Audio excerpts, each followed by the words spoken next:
सच्चिदानन्दरूपाय विश्वोपत्यादिहेतवे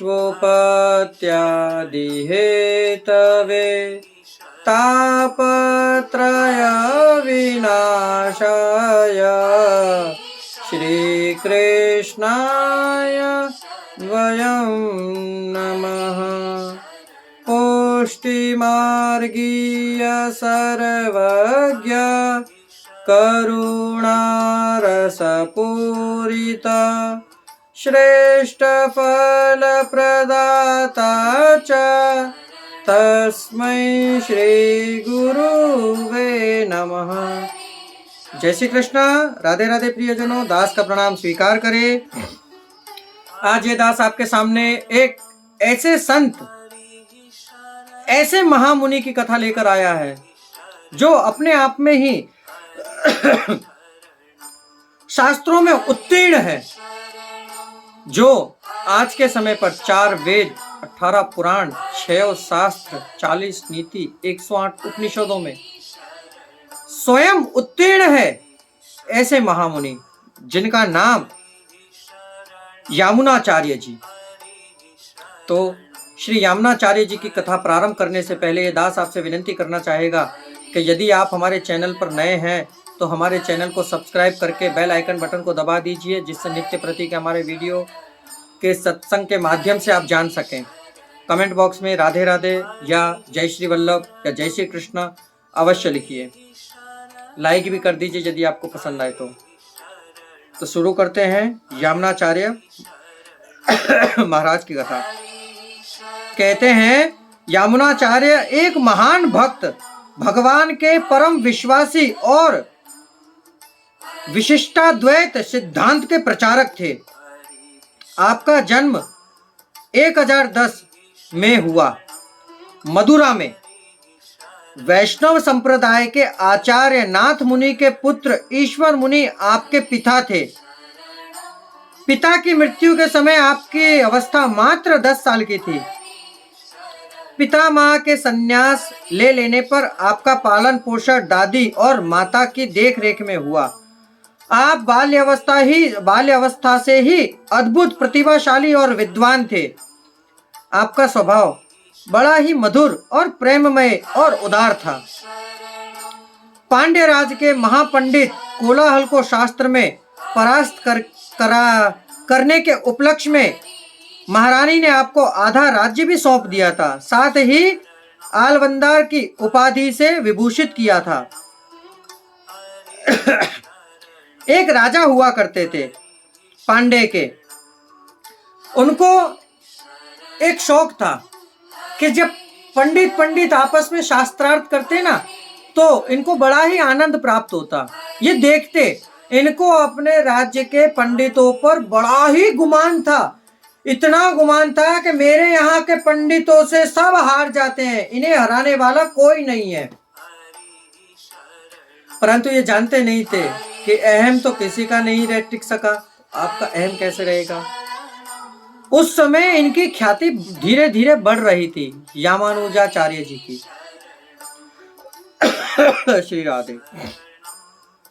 तब इन्होंने देखा कि यामानुजाचार्य जी की तो विद्वती ख्याति बड़ी फैल रही है और राजा के कानों तक इनकी ख्याति पहुंची। इन्हें अपने महापंडितों पर बड़ा ही विश्वास था। इन्हें कौतूहल वश देखकर उन्होंने यामानुजाचार्य जी को अपने यहाँ आमंत्रित किया कि आप हमारे यहाँ पधारिए। अब इन्होंने उनको लिवाने के लिए पालकी भेजी। ये पालकी पर बैठकर आए। जैसे ही ये राज्य के चौराहे पर पहुंचे, महल के झरोखे से रानी ने आचार्य जी के चेहरे पर दिव्य तेज देखा। उन्होंने महाराज से कहा कि महाराज, ये तो कोई दिव्य पुरुष जान पड़ते हैं, अपने यहाँ के पंडित इनसे हार जाएंगे। महाराज को तो अपने पंडितों पर बड़ा गुमान था। वे कह रहे, नहीं रानी, हमारे पंडित इनसे नहीं हार सकते हैं। तब रानी ने एक शर्त रखी। शर्त क्या थी कि यदि ये आपके पंडितों से हार गए तब मैं आजीविका रानी की पदवी का त्याग करके आजीविका आपकी दासी बनी रहूंगी। और यदि जो ये जीत गए तो आपको आपका आधा राज्य इनको सौंपना पड़ेगा। राजा को तो अपने पंडितों पर बड़ा गुमान था कि मेरे पंडित यहाँ के सबको हरा देंगे। इन्होंने स्वीकार कर लिया कि ठीक है, कोई बात नहीं, हम आपकी बात से सहमत हैं, आपने जैसा बोला ऐसा ही होगा। यदि ये जीत गए। अब समय पर राजा पंडे का दरबार लगा। दोनों पंडित आमने सामने अपने अपने आसन पर विराजमान हो गए।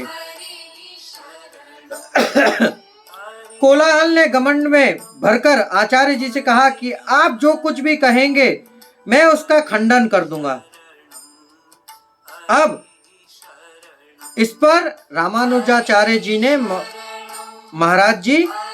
महाराज ने कहा कि मैं आपको सिर्फ 3 बातें कह रहा हूं, यदि इनमें से आपने एक का भी खंडन कर दोगे तो मैं आपका शिष्य बन जाऊंगा। रामानुजाचार्य जी ने कहा कि यदि आपने मेरी 3 बातों में से यदि एक बात का भी खंडन कर दिया तो मैं आपका शिष्य बन जाऊंगा। इन्होंने कहा ठीक है। तब इन्होंने निम्नलिखित 3 बातें कही। पहला कि यह तुम्हारी माता काकवंध्या है। दूसरा, राजा पांडे बड़े ही नीति निपुण और धर्मज्ञ हैं।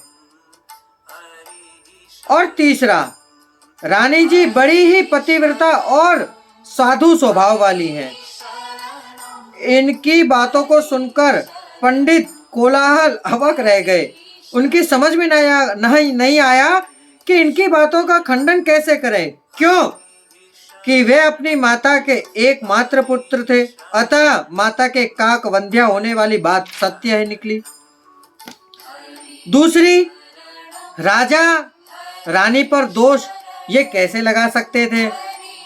खंडन तो तब होगा ना कि जैसे यदि रानी के बारे में कोई बात करे तो, और राजा के बारे में बात करे तो। अतः उन्होंने मौन रहकर अपनी हार स्वीकार कर ली। इसको देखकर इनको आधा राज्य सौंप दिया गया।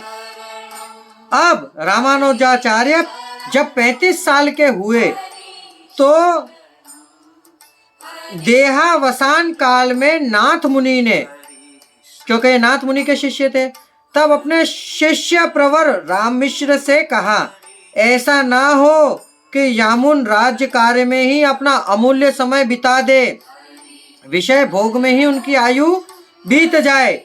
नाथ मुनि के देहावासन के बाद राम मिश्र यामुना को उनकी संपत्ति का अधिकार सौंपने के लिए ले जा रहे थे।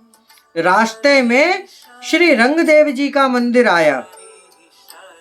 दर्शन के निमित्त आने पर श्री यमुनाचार्य के हृदय में सहसा ही भक्ति का स्तोत्र उमड़ आया। उनके हृदय में पूर्ण और अखंड वैराग्य का उदय हुआ। माया और राज्य भोग की प्रवृत्ति का नाश हो गया। उन्होंने शुद्ध हृदय से भगवान श्री रंग की स्तुति की। परम पुरुष मुझ अपवित्र, उद्दंड, निष्ठुर और निर्लज को धिक्कार है, जो स्वेच्छाचारी होकर भी आपका पार्षद होने की इच्छा करता है। आपके पार्षद भाव को बड़े बड़े योगेश्वरों के अग्रण्य तथा ब्रह्मा, शिव और सनकादिक भी पाना तो दूर रहा, मन में सोच भी नहीं सकते। उन्होंने अत्यंत सादगी और विनम्रता से कहा कि आपके दास्य भाव में ही सुख का अनुभव करने वाले सज्जन के घर में मुझे कीड़े की भी योनि मिले, पर दूसरे के घर में मुझे ब्रह्मा जी की भी योनि ना मिले। वह भगवान श्री रंग का पूर्ण भक्त हो गए। उनके अधरों पर भक्ति की रसमयी वाणी विहार करने लगी। श्री यमुनाचार्य भगवान का पूर्ण पुरुषोत्तम माना। जीव को अंश और ईश्वर को अंशी रूप में निरूपित किया। जीव और ईश्वर नित्य पृथक हैं, उन्होंने कहा कि जगत ब्रह्मा का परिणाम है, ब्रह्मा ही जगत के रूप में परिणित है, जगत ब्रह्मा का शरीर है, ब्रह्मा जगत के आत्मा है, आत्मा और शरीर अभिन्न है, इसलिए जगत ब्रह्मात्मक है। ब्रह्मा सविशेष सगुण और कल्याण गुण गण सागर सर्वनियंता है। जीव स्वभाव से ही उनका दास है, भक्त है। भक्ति जीवन का स्वधर्म है, आत्मा धर्म है। भक्ति शरणागति का पर्याय और भगवान का अशरण शरण है। ये थी रामानुजाचार्य जी की कथा। रामानुजाचार्य श्री रामानुज के परम गुरु थे। इन्होंने स्तोत्र रत्न, सिद्धित्रय, आगम प्राणाम्य और गीतार्थ संग्रह उनके ग्रंथ रत्न हैं। उनका आलम वंदाव स्तोत्र बड़ा ही मधुर है। यमुनाचार्य ने आजीवन भगवान के अनन्य भक्ति का ही वरदान मांगा। उनके लिए भगवान ही परम आश्रय थे। उनके चरणों की शरण लेने में ही बंध मुक्ति दिख पड़ी। वे अपने समय के महान दार्शनिक, अनन्य भक्त और विचारक थे। रामानुजाचार्य महाप्रलय काल में श्री रामानुजाचार्य को याद किया, परंतु उनके पहुंचने से पहले ही दिव्य धाम को पधार गए। उनकी 3 उंगलियां ठहर गई। वह उनके मन में रह गए कामनाएं थी, जिनको रामानुजाचार्य जी ने पूर्ण किया। तो प्रियजनों, ये थी रामानुजाचार्य जी की कथा, यामानुजाचार्य जी की कथा। रामानुजाचार्य अलग और यामानुजाचार्य अलग। तो ये जो हमने आपको कथा बताई, ये थी यामानुजाचार्य जी की। रामानुजाचार्य जी की कथा हम आपको कल बताएंगे। तो प्रियजनों, अब इस दास को आज्ञा दीजिए। कल फिर मुलाकात होगी एक नई कथा, नए प्रसंग के साथ। जय श्री कृष्णा, राधे राधे।